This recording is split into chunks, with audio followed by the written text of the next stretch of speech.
Well, you may remember the episode of McBLOG from last week. It was a report on a former worker at a transgender clinic speaking out against transitioning minors and revealing what really goes on at these clinics. And it appeared to be the first instance of a transgender centre whistleblower in history, although probably not the last. But late last week, the whistleblower spoke publicly on video. And I want to show you a few clips.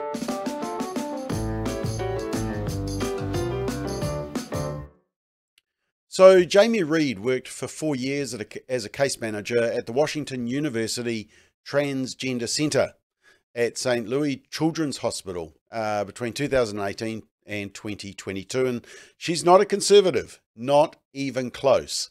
She describes herself in her article at the Free Press as a 42-year-old queer woman and politically to the left of Bernie Sanders.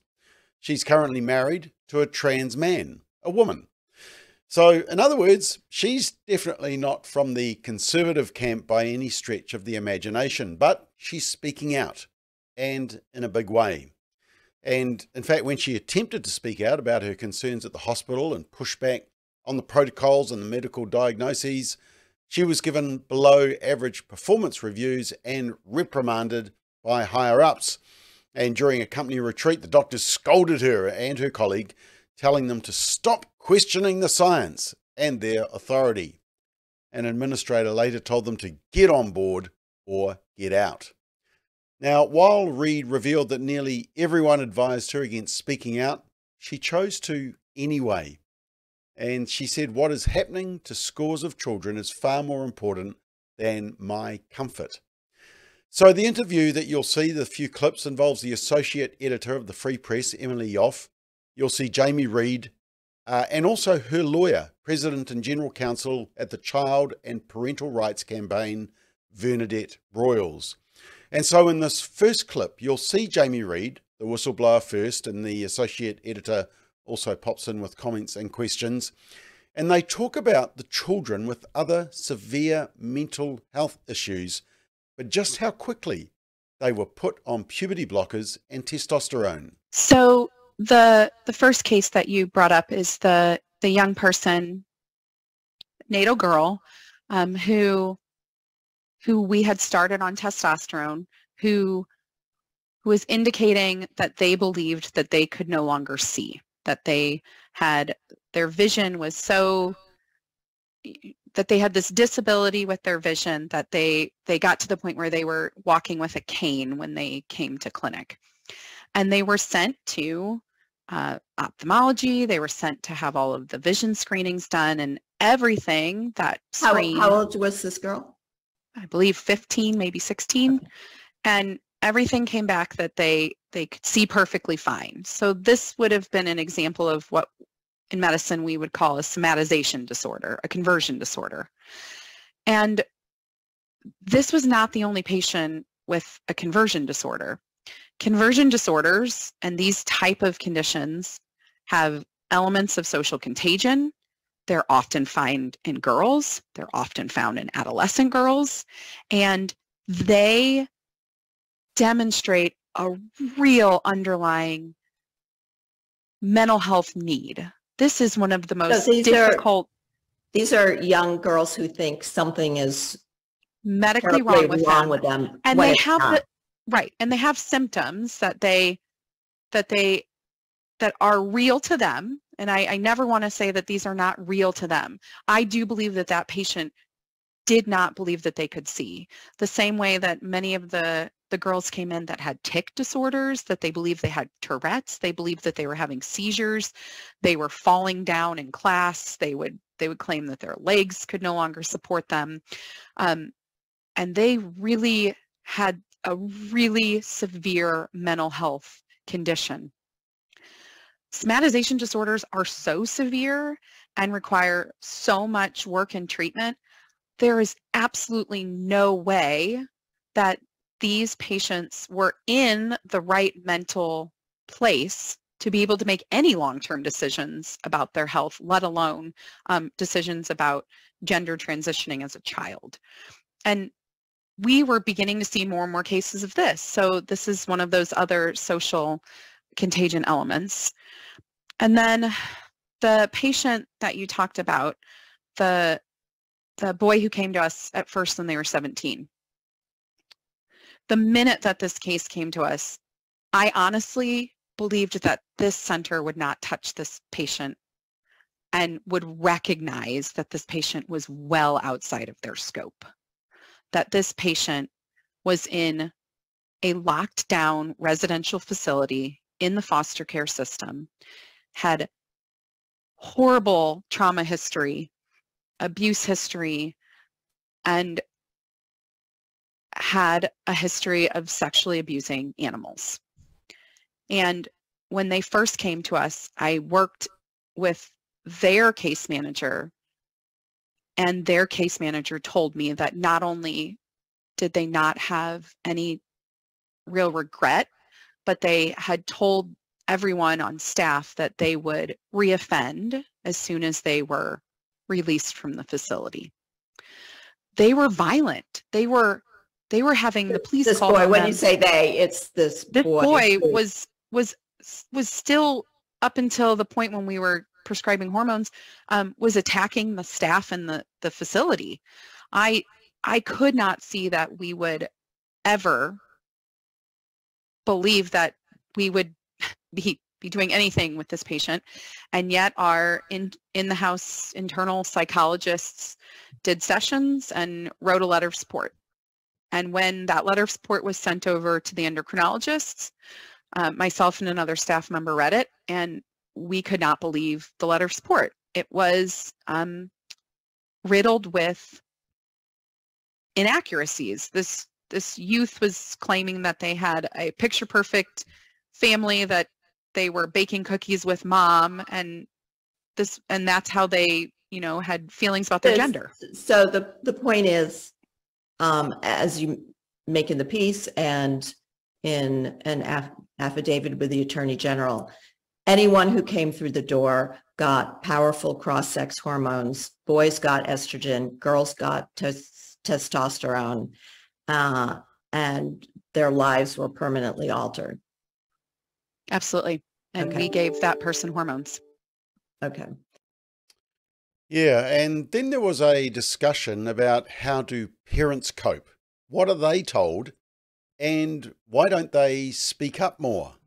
So a lot of the parents trust the medical establishment. They came to a prestigious regional children's hospital that puts itself out there as being the best at care. I'll be honest with you, if one of my kids gets hurt and we need to go get stitches, I'm going to Children's Hospital. It is the regional epicenter for good quality care. And the parents trusted that the doctors were doing the assessments, and the doctors weren't doing the assessments because the doctors wanted the mental health providers to do the assessments, but the mental health providers aren't really doing the assessments either. And it's this just loop of nobody wants to actually take the responsibility for the real decision-making that needs to happen, and so it lands in the lap of a child. But the parents really, a lot of the parents really were trusting, but also we really lied to them all the time. We maligned parents who didn't want to go along. We told them that they were going to hurt their kids. We told them that, there was one doctor who's no longer there, but who would use those phrases, you can either have a living daughter or dead son, or these, and they'd say this in front of the kids. If you had a teenage girl there, they would say, if you don't transition this girl, you'll have a dead daughter. Yeah. You transition this girl, you'll have a live son. Yes. Okay. Yes. And I noted that you said this conversation would happen in front of the child. Almost the entire medical these entire visits would happen in front of the kids. So they would raise the possibility of the child would commit suicide in front of the child. There was one provider who would do that. Yes. but you also set up the parents. You're putting these parents in a non-winning situation. You're putting their seriously distressed child in front of them, the child who believes that if they could have just had this medication, these hormones last week, that their entire world would now be rainbows and glitter. And you're putting that kid in front of the parent, and the parent is then put on the spot, and the parent is who's going to have to go home with the kid at the end of the day. So none of the way that the system worked was actually looking out for how do we build this family up and keep them intact and whole? How do we empower the parents to be parents and to be able to say no? And the thing that really irritated me often is when the parents would say no. To me, parent says no, you back off. You're done. We're not talking about this anymore. And that was not what happened. The parents said no. These doctors would push and push and push and push. And every single visit, it would be push some more. And they would talk in the team meetings about how, oh, we just, like they were just convinced, like if we could just convince them, if we could just make it happen. And there were also plenty of parents who straight up said to us when they were giving consent, they would say things like, you're going to do this anyway. I don't really have a choice. I feel like I've been bullied. They would straight up tell us this. I feel like I have been bullied into saying yes. And somehow the doctors thought that that was a true good consent. You know, yeah. Now, of course, there is just this final clip that I want to show you. Massive push in schools with gender ideology. And we've been contacted by teachers, school leaders. What should they do? And in this discussion, they talk about that, and they talk about what harm a school's doing when they work against families. And I think in this clip, actually, you may see the other woman in the discussion who is a lawyer with the Child and Parental Rights Campaign, which has been campaigning on this issue, trying to protect children from this surgical exploitation, really, and also stick up for the rights of parents as well. So here's the final clip. I'm a teacher, and we are dealing with being compelled and coerced to have policies that facilitate social transition. This is before hormones or surgery. You would change your hair, your name, your clothes. Kids would change that at school. Most recently, an act passed in my state requiring pads and tampons in the boys' bathroom. My question is, what harms are associated with facilitating social transition? And let me just say, from having worked on some other stories about this, you know, it's often said so that's a good thing to do, to have.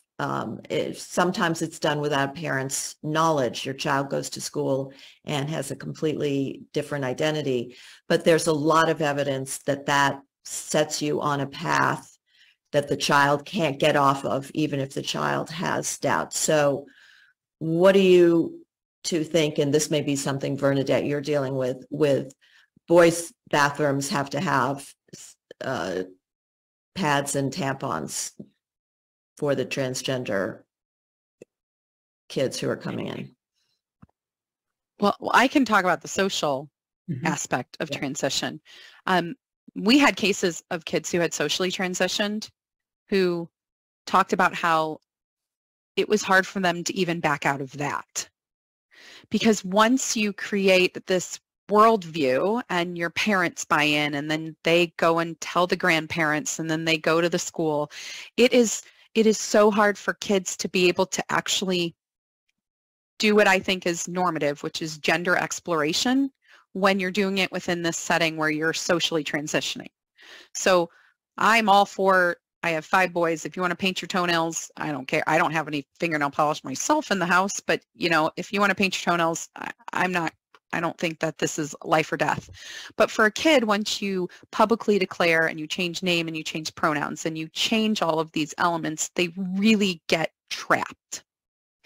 And once they're trapped, then they not only don't see a way out, but I've heard kids talk about that they would be letting their families down. They would be letting their parents down.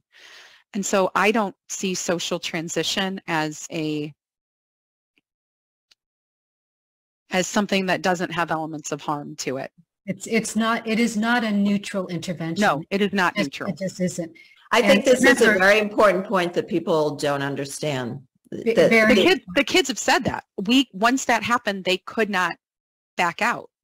And we have to keep in mind, okay, so what Jamie was observing in her clinic is what we've been hearing from around the country, that almost every last one of these patients, these kids, had really significant mental health comorbidities, all right? Trauma, autism spectrum, DID, OCD, eating disorders. I mean, the list goes. And so these are vulnerable kids to begin with. And so the investment that they were making in believing that my distress or whatever other mental health, issue that they were facing with, this is my ticket to feeling normal. This is my ticket to acceptance.